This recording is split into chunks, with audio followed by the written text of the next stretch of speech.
We have So a I've been suggesting that we have a movie night. Yeah, we've been watching a wrestling movie, Kayfabe, a fake real movie about a fake real sport. And John, let me tell you, the last time I did see this movie was about 10 years ago. yeah. It's from 2007. It's a Canadian film. If you're interested, um, when I watched it again this week, like for the first 10 minutes or so, I was like, holy effing f, why did I suggest that we watch this? And by the end of it, I was just filled with joy that I watched it again. Made me really really happy. But I'm interested, you've seen this movie for the first time now. What's your impression? You're not wrong about those first 10 minutes. It's cringe factor 5 right there. The they start off pretty heavy with like the explanation of insider terms, like mark and work and job and things that we as wrestling fans kind of know in this day and age. But maybe in 2007, you maybe weren't too familiar with it. Maybe you're getting familiarized with what it is and uh, whatnot. And they, this could be your they, introduction to those terms. they're getting really really annoying with because they make this really loud ring bell sound whenever they bring in one of those explanations and stop the movie for a second. Like, yeah, it was a really weird choice to do it this way. Yeah, it was a bit strange, but it kind of reminded me of So Wrestling Regret done a review on like the Ventura movie, the Ventura biopic, Mm. and they done something kind of not similar, but like in the same vein as that there as well. But they kind of like froze a second, and he was in his older self was like walking through the scene, telling people what the terms meant and stuff. So I feel like they were kind of doing that in a different way, but I know what you mean. It came across a little bit like, don't know how I feel about this. This is a bit too. That's jarring. Why are you taking me out of the movie already? But yeah, that movie has a bit of a wobbly start, but it gets so much better as you go through. So much better as you go through. You know what I like in this movie too? Have you ever watched Super Troopers? Super Troopers, I haven't. Yes. It's kind of like a movie about sort of traffic cops in America with the same effect where like they kind of goofing off, but they're also trying to do their work and they're trying to be sensible about it. But like people inside the team are not working as a team and almost to the detriment of the team. So I got like vibes of that. They're very Super Troopers, which was good. Who was your favorite character out of curiosity when it came to it? Two Super Troopers. No. Kayfabe the movie. Sorry. Oh, maybe you should start telling people what Kayfabe the movie actually is, because it's a wrestling mockumentary, Mm. so a fake documentary, and it's about this film crew that follows around the stars of a promotion with a really really long name. I didn't Yes. bother to write it down. It's like this little indie promotion that's been around for ages, and yeah, it's about this indie promotion. They go backstage with their filming crew. Yeah, and you get this whole mockumentary style. You get to see some in-ring footage. You get to see the wrestlers backstage, and they're like those storylines developing backstage. um, okay, I think that's the premise of the movie. So you said something there that caught my attention as well. They kind of allude and have a lot of references to real life wrestling in there. One of the references is that apparently the the promotion has been going for like 80 or 90 years, which is quite clearly a jab at the NWA, because it's been going for like near 100 years or so now as well. There is like on commentary, there's a Randy Savage, Jesse Ventura, Hogan amalgamation of a man who Okay, does some of the worst commentary I've heard. you got that right. Yeah. Also, I just double checked to fact check the promotion's name. It was the TCICWF, which is the Thank you. Tri City International Championship Wrestling Federation. Thank you. What a mouthful. Well, yeah, you got this guy Marco Payne. I took him for a Jesse Ventura because the whole Bravo thing and the way he talks, like Hulk Hogan ripped all of that from Jesse Ventura. Ventura. I felt like his And- cadence, his voice was a little bit macho man-y. Uh, eh, hmm. But didn't Jesse Ventura talk like this too? No, he was more a bit more cleaner with his voice. He wasn't like ooh, he was like quite clean with his dialect, Ventura. Like he had more of like he used to before Bobby Heenan was taken over, like he used to call out Mean Gene for not Mean Gene, sorry. He used to call out God damn, why can't I remember his name now? But he had like a cleaner delivery and was kind of like the I'm just forgetting names on the spot now after I've just said them 2 seconds ago. Bobby Heenan-esque style tropes before Bobby Heenan was doing it. But I felt like he was a little bit cleaner. Like I felt like Jesse Ventura was a bit cleaner in his delivery on things. The interesting thing is the other announcer. I got maybe Joey Styles vibes. Yeah, glasses, suit, timid for the most part, but then would come off with something a little bit like oh my god's moment, like little moments like that there. He actually did some good play-by-play. Yeah, he did some tape play-by-play. We have like a bunch of characters. Like we have the core focus of the movie is around technically the heel of the movie, not the heel of the movie, but the heel of the division, and that is God, what's his name again? The Rocket. Yes, the Rocket. Yes, so we have that. He's kind of like the he helps the promotion under the actual promoter, who is a massive, raging, alcoholic, real scumbag promoter. And let me tell you, Al Thompson. yeah, Al Thompson, my favorite character, because he's just a piece of S-word, and I love him for it. and I love the cheap wig they put on him. And like, did you notice he plays Marco Payne, the Jesse Ventura guy? He actually plays both of them. Does he? I didn't even notice that. That's incredible. Yeah, they really did a great job distinguishing those two characters. That was incredible. Like you said, this Al Thompson, he's this little vindictive, sweary guy, like this grizzled old veteran. He's chain smoking. Like in every shot he's in, he has a cigarette in hand. It's just, and he's just belligerent as well. It's just incredibly belligerent.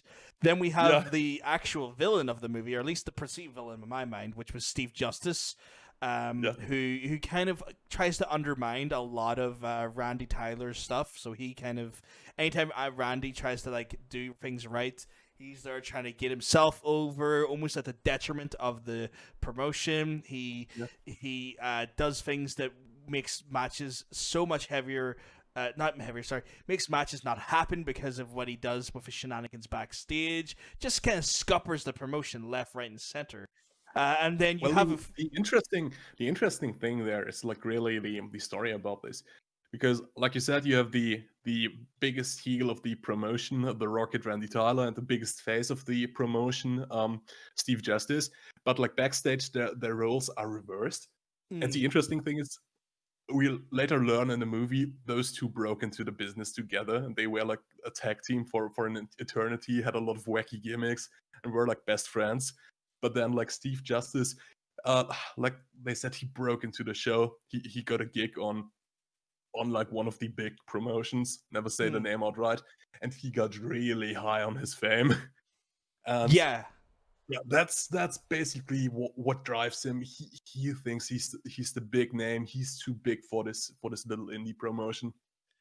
And in reality, he's not even the best person in the ring. But Randy kind of just keeps putting him over just to kind of satiate him, to keep him happy about it. And you can just tell that Randy's just doing his best to keep the promotion on. Even though the promotion at this point, like what we learned for the events of the movie, is that the promotion is sinking and there's like 2 shows left, and despite everything going wrong, Randy is putting his heart and soul into the promotion. I would almost say he's like the Tommy Dreamer to, Al's bloody Paul Heyman. He at one point Al just goes MIA because he walks in his daughter banging one of his recruits and just isn't seen, the rookie, and he isn't seen for 2 weeks. And so we have like Randy trying to like keep everything together and trying to make sure that he's doing these shows and getting them as much as he can out of them, even though Justice himself, bloody Steve Justice, is just scoppering him every 2 minutes, like just doing everything he can so underhandedly. We have a wonderful cast of side characters, though. We have Tomahawk Jacques, which is like the Canadian, French, Irish, Native American wrestler, which is just the most confusing gimmick in the world. Yeah, he's really hard to understand because he speaks like this French, Canadian, English accent type, and like it seems like the other wrestlers don't really understand him. The crowd doesn't really understand him, and he constantly complains that it doesn't matter what he does, he can't get over. He can't get over. You have this really, really great scene at the last show when he gets into the ring and this whole a Native American shtick, tries to cut a promo, tries to get the crowd to react, does the Hulk Hogan thing, but it's like silent. You could hear a pin drop, and it's like this super, super embarrassing scene, but it's still funny. It's funny in the awkward way, and it's like the one thing you don't want as a wrestler. Like, you can get booed, that's one thing. You can get like cheered, that's one thing. But if you can't elicit any reaction out of the audience, you're just crap. Like even if you're like a babyface and you're getting booed like a heel, at least you got them acting, at least you got them reacting. But no, it's dead silent for him. Right. And the interesting thing about his story arc is, well, after every show, they meet in the bar to have some drinks, and Steve Justice mocks him after every show for not being able to get a reaction. And after the last show, he finally snaps. He gets up and he just starts yelling and screaming at Steve Justice, and everyone starts looking at him. They start clapping. That was your best promo. Yeah. And all the anger leaves them, and he's just like, huh? What did I just do? He kind of found himself and accidentally lost himself again all in 2 minutes. Then we have El Roboto Magnifico, which is a masked robot wrestler who's really into tweaking your nips. He seems to really be into that move. And he's fighting the what's the Tomahawk Jack. I think it's Jack. Is it Tomahawk Jack? I thought it was accused. Jack, okay. I think it's French. French names are confusing, yeah. Yeah, El Roboto fights Tomahawk Jack like every show, right? It's interesting. Every show, and he loses every single time to this robot. Every single time. And he just keeps getting his nipples tweaked the whole time. Every time it cuts to their match, he's just tweaking his nipples. We also have the most controversial character, I'm going to call him, Casa Supernova, who is...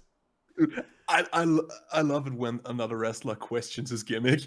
like Casa Supernova, what does this even mean? I'm a ladies guy.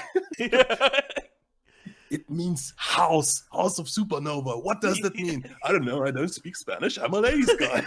Yeah, exactly. He hasn't realized that the super has turned out into a different name.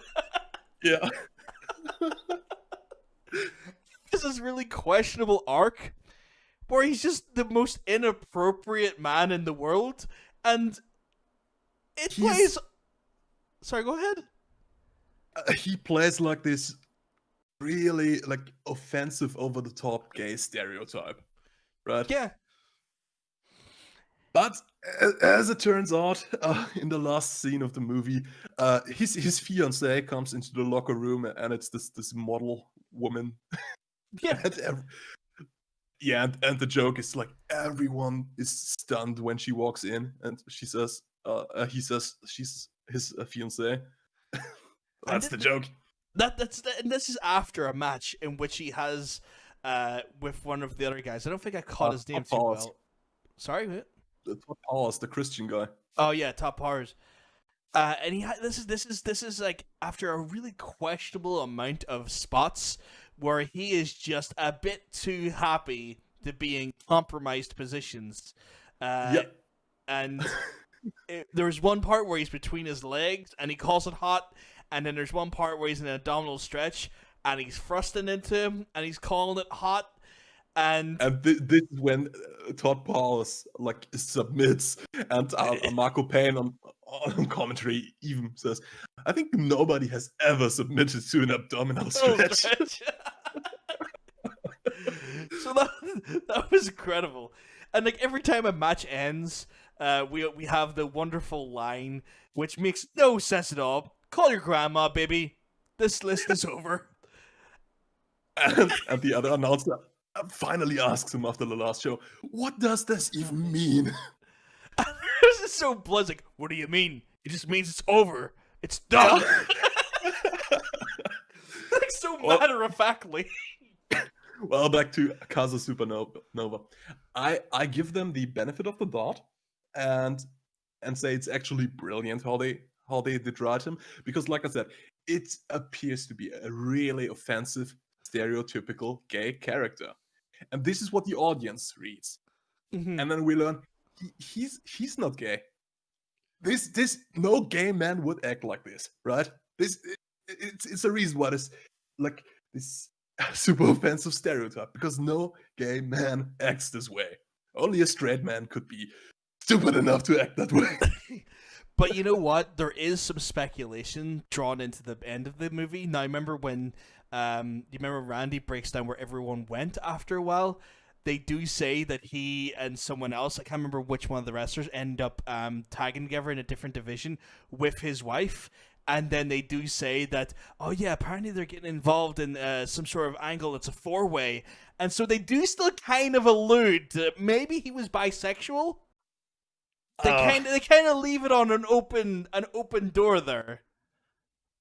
Open door. Okay. Who else do we have got there? I think beyond that, there we have. I think that's everyone. The Blue Avenger, which was the rookie. So we have that moment where the rookie has to take on the garb of the Blue Avenger because he's in a match with Al. After Al has finally came back from his 2-week bender and is like, "I'll do a match with you. I'll do a match with you, sure." And Al comes out to the crowd. He's the hometown hero. He's the veteran everybody loves, and he comes out in his like, really, really messy jumpsuit, beer in one hand, cigarette in the other, and everybody loves him. And before the match, he says to the rookie, "Okay, you can have 2 spots," and then when finally the time comes for the rookie to deliver his 1 spot, the back body drop. Yep. L Tom's just sandbags him and kicks him. And his daughter comes in the ring to break up the fight. It's really, really touching moment. Really touching moment until he lets his daughter out of the ring, and you think he's letting the Blue Avenger out as well, courteously. But no, Al decides to grab the rope and just crotch him right there, just at the ring. You know what I love about this? This is an actual wrestling storyline. Like you could see this exact storyline in WWE. But in the world of this movie, this is actually happening. This is not a planned storyline. This is real life. I kind of love that. That there's a wonderful just dichotomy there with that. I'm just like, wow, now you say it like that, I'm kind of like, god damn it. I think one of the other... Sorry, go ahead. Todd Powers, the Christian guy. Yes, Todd Powers, the Christian guy. His gimmick is like he can't swear. Yes, and he was actually quite over with the church crowd. Yeah, Unlike our friend who's the hardcore MacGuffin.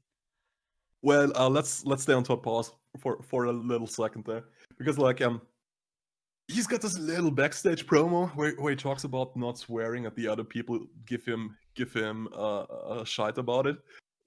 But it's really funny to listen to a grown-up man using all those little phony non-swear words in place of swear words. Oh yeah, he's like heck and darn or something. Like he was like heck and frick and frickin'. He's got a whole list of them. A lot of phony stuff. Real funny shit. Real funny stuff. And yeah, like you said, they wrestle in a church. Well, not a church itself. Like, what was it? I think it was actually a church, because like where the commentary desk is where like the that's the altar. is right? it's literally the altar of the church. Yeah. So their second to last show is in this church building, and the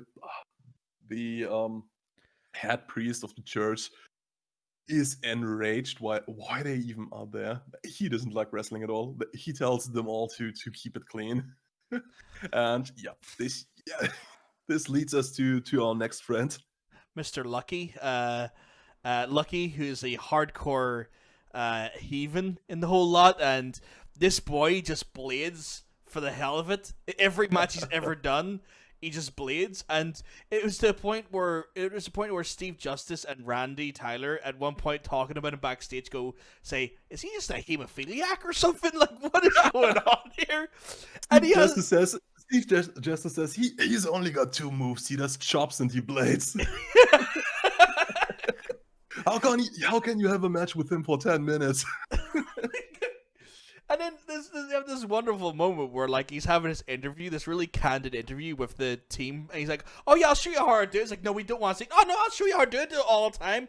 And he just gashes himself, and the fake blood is just poured down like rivers, like just like circa like 2003 with like Eddie Guerrero, just blood just gushing down, just all over his face, and he's like, "Oh, it's okay," and it just gets progressively worse to the point where he just has blood in his mouth as well. Like his whole mouth is it runs all over his face, runs in his mouth. And he's like, "Oh yeah, that is a lot. That is a lot. Yeah." Just looks at the interview team and goes, "Do you have a towel?" It's like, "No. Why would we have a towel?" He has at the final event, he has a match against the Idaho Assassin. It's this other hardcore wrestler. And before the match, Lucky has the best promo ever. It contains the sentence, "I may not be a potato baron like you." I just love that sentence. It's like, where did that even come from? And then he plays on like the whole like Austin 316 angle. As well. Like, he's really pulling at like some really good references there. There is a moment though. Sorry, go ahead. I mean the whole potato baron thing. I think that's the gimmick of the Idaho Assassin, because he's got like the farmers. What do you call it in English? Dungarees or overalls, maybe. Yeah, those jeans overalls. Yeah. Yeah, dungarees. Yeah. That might be a British word. Yeah, I think his gimmick might be a man named the Idaho Assassin is a potato baron. And you know what? It's like it's shades of CZW all over it, isn't it? It's just CZW. Like I feel like that's a reference.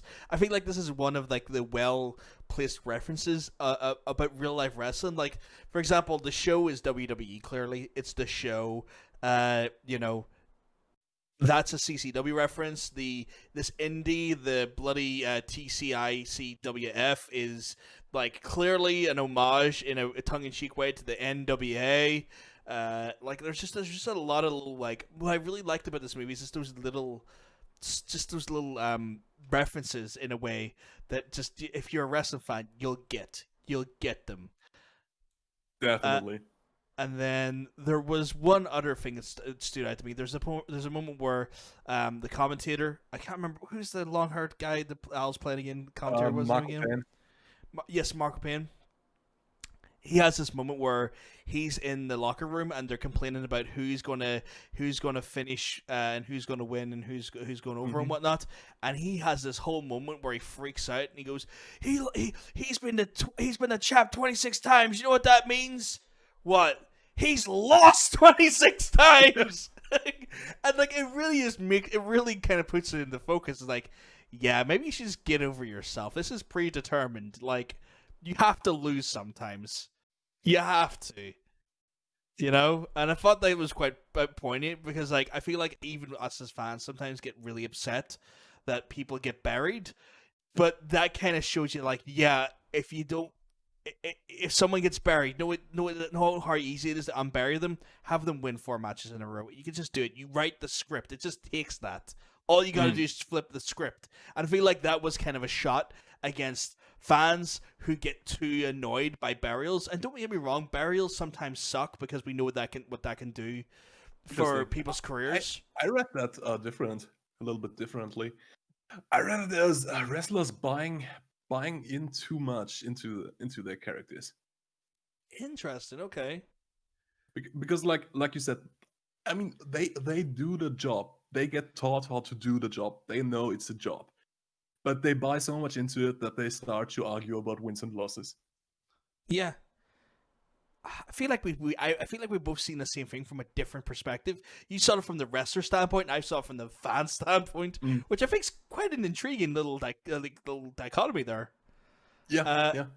You know, God, wow, what an interesting sort of divergent path there. But like that scene kind of that caught me off guard. I was like, oh wow, maybe we do have to kind of look at how burials are. Like, again, we have a right to be annoyed when our favorite wrestlers get buried because sometimes it's done not for business reasons, but malice. And I think that's where you have the right to be annoyed for.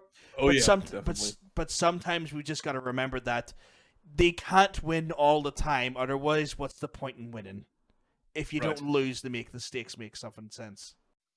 So I thought that was an interesting little thing there. That's something that kind of caught me off guard. And I was like, all right, then, okay, I get this. This makes sense. Is there any other parts of the movies that stood out to you that kind of you want to elaborate or jump in on? I mean, I just went to watch it again and like I'll talk for I don't know 3 hours about it because by the end I was remembered. I was reminded why I loved this movie so much back then. It's really a love letter to wrestling by people who really did understand what they were making and what wrestling is. Like you said, a lot of little references, little in jokes you can pick up. It's quite a funny movie. Actually, the in-ring action they show is surprisingly decent for a little indie movie. Yeah, and like the guys are taking proper bumps.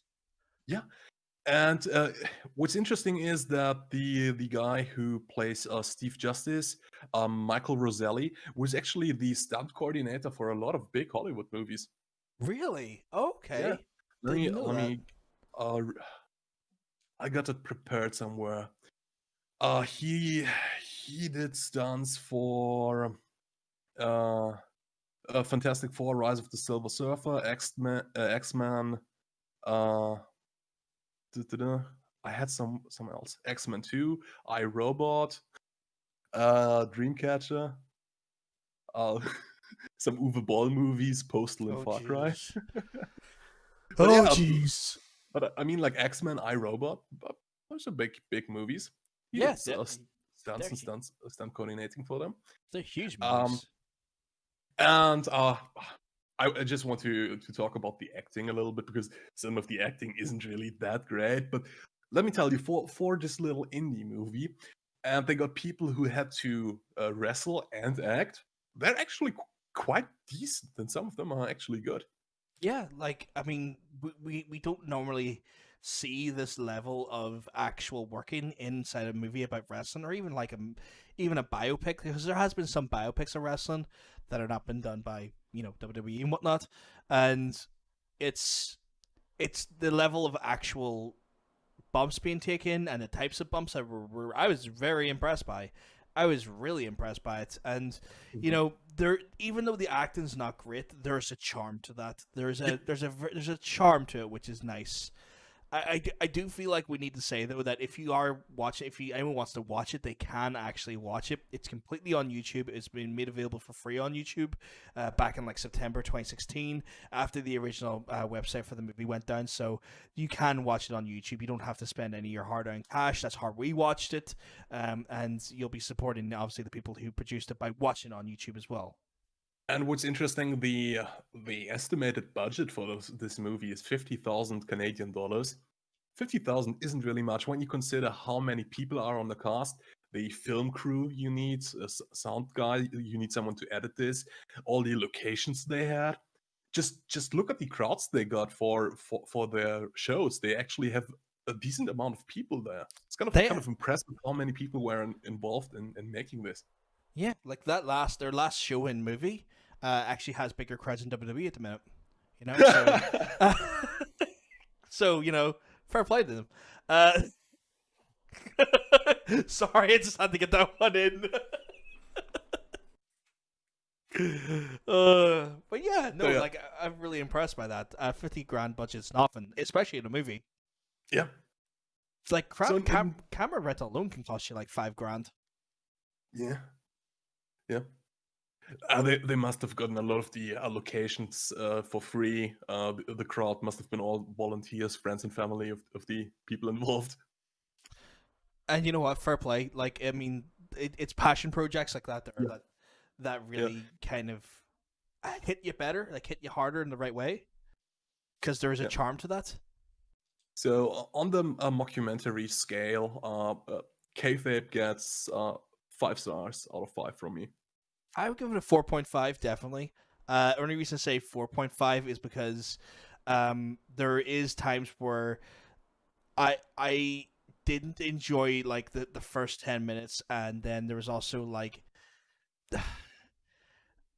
I was a little bit uncomfortable with the amount of blood that was coming out of Lucky's face at that point. I was laughing until the point where he was like drinking it almost. I was like, oh, I'm gonna be a bit sick here. But, you know, it was effective. But, like, again, I'd say 4.5 because it was incredible, but I don't think it was perfect. When I think God tier mockumentaries, I'm thinking Spinal Tap. You know, it's the Spinal Tap of wrestling mockumentaries. I will give you that. I will give you that.